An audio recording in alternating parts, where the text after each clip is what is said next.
TC class of 2002, member of the Denver Center Theater Company in '03 and '04, and now here in New York. Former company member of the Broadway smash, Enron. Oh, I'm sorry, the London West End smash, Enron.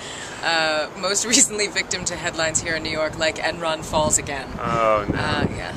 Tell watchers some of the roles that they may remember you from. Oh, favorite roles include Portia in The Merchant of Venice, Stella in Israel Hick's beautiful production of Streetcar Named Desire, Lobby Hero. I played the girl in that. Lots of other things. I think I've done 11 Denver Center productions, including all the ones I did in school. I miss it every day. How many of those did you do while you were a student? I did 8 as a student, which was kind of unprecedented. We ended up going in at the beginning of our second year because of Tantalus had sort of taken people in the third year out of their normal rotation, so our class benefited hugely from that and ended up going in as understudies in small roles at the beginning of our second year. Let's tell us, so you were in the show for 12 days. Yes, 16 performances. We did 16. But you made your Broadway debut, and you are in the annals now as a Broadway actress for now, for all time. Tell people what Enron was trying to do. I think that Enron was valid, to say the least, for so many reasons, because unlike any news story or even the documentary The Smartest Guys in the Room, which is pretty famous at this point, it really delved into the how of what they did and explained it in layman's terms. I mean, friends of mine would come see the show and say, wow, I feel like I just got my MBA, but I really enjoyed it.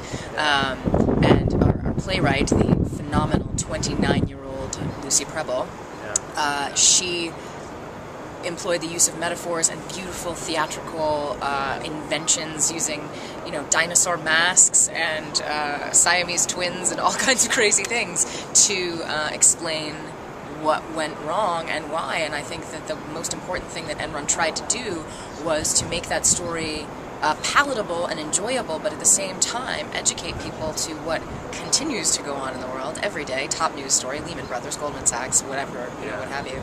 And I think that people perhaps just weren't ready. Well, why do you think the show was received with such universal acclaim in London, and then not quite the same response closer to home?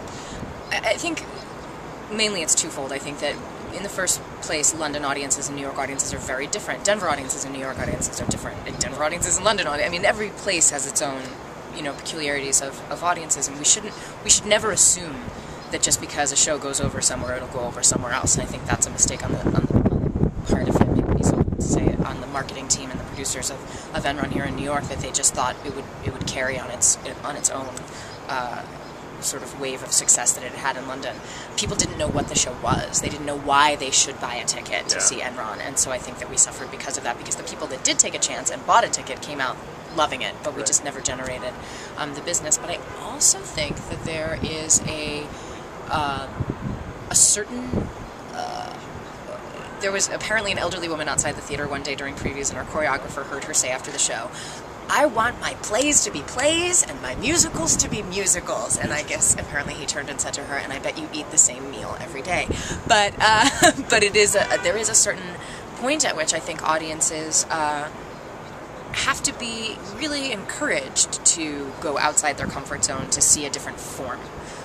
Do you think there was an element that we don't necessarily like the British telling us what we did wrong? We were very surprised by that, and I think that's the one thing that I think took us all, we were all taken completely off guard by the fact that there was a bit of anger expressed by people. And, to me, I thought the brilliance of the play is that, to borrow a term from Fox News, very fair and balanced, I thought. And that an American writing this story probably would not be able to achieve that same level of balance, of being able to tell both sides of the story, not just what Jeffrey Skilling and Kenneth Lay did wrong, but just what they did and why they did it. So I think that there was an element of that people took very personally and thought, oh, well, this is someone from the outside looking in and saying things about us, but in reality she was just telling the story. Yeah. cold, cruel lesson in the vagaries of New York theater. Indeed. It makes me miss the Denver Center a lot. At least there you're guaranteed a 6-week run. Well, we miss you. But you still live in Midtown Manhattan, and you have this view. I do. Bless the view. Of the city. We know we're going to see you again, January. Good, I hope so. Congratulations and thanks for joining us.